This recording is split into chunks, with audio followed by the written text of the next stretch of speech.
Everyone, সবাইকে welcome আমার ভ্লগে। তো আজকের ভ্লগটা আর মিনি নেই, আজকের ভ্লগটা অনেকটা বড়।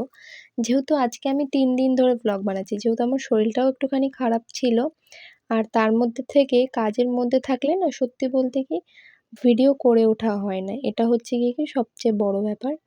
তো যাই হোক, আমি দেখো সকাল সকাল রেডি ঠেডি হয়ে প্রত্যেক দিনের মতন কাজবাজ করে আমি কাজে চলে গেছিলাম। আমার সেদিন প্রচণ্ড ঠান্ডা লেগেছিলো, এদিন বেশি একটা ক্লিপস নিতে পারিনি।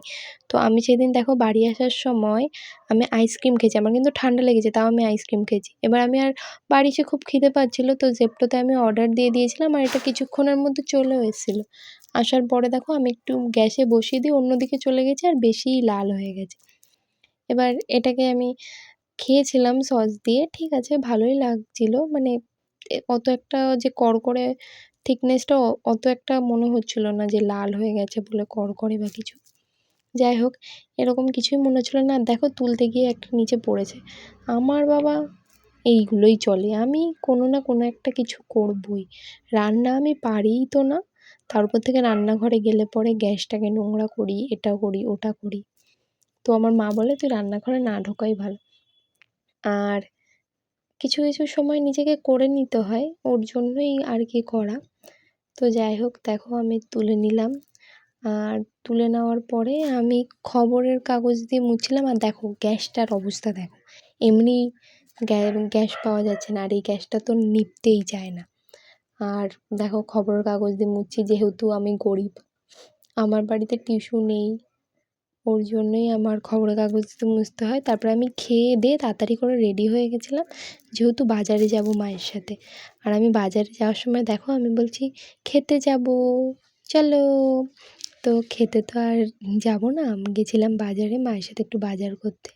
তো রেডি হয়ে গেছি, রেডি হয়ে বেরানোর আগে আমি রিলস বানিয়েছি। রিলস বানানোর পরে দেখো বাজার থেকে ঘুরে এসেছি। আর সবসময় না ভিডিও বানাতে পারি না, আমি কেন জানি না, ফোনটা বের করতে একটু লজ্জা লজ্জা পাই না কি কে জানে। আর আমি ভাবি কে কী বললো। আর দেখো এই দুটো বদমাইশ আগের দিন এসে আমাকে রং মাখিয়েছে, পরের দিন এসছে আমাদের বাড়ি যে মাংস খাবো আমি। তার জন্য আমার মায়ের হাতে হাতে কাজ করে দিচ্ছে, আর মুখটা ওইভাবে ভেঙে বলছে ভিডিও করছো কেন আমার।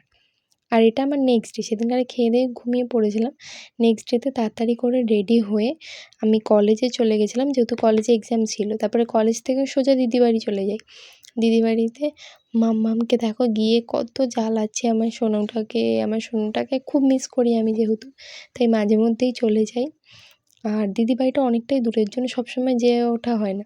আমি তার পরের দিনই চলে এসেছিলাম, আর সেদিন আর ভিডিও করা হয়নি, প্রচণ্ড মানে কষ্ট হয়ে গেছিলো। তারপরে দেখো পরের দিন আমি সকাল সকাল স্নান ধ্যান করে মুখ টুখ ধুয়ে ফ্রেশ হয়ে সব কিছু কমপ্লিট করে পান্তা ভাত খাচ্ছিলাম।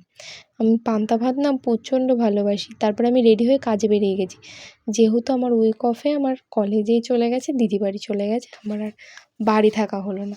এবার দেখো ওখানে গিয়ে আমি একটু ভিডিও করে নিচ্ছিলাম, যেহেতু আমার মাথায় শ্যাম্পু করেছিলাম তাই চুলটা খোলা ছিল। আর দেখো বাড়ি এসে আমি প্রজেক্ট করতে বসে গেছি।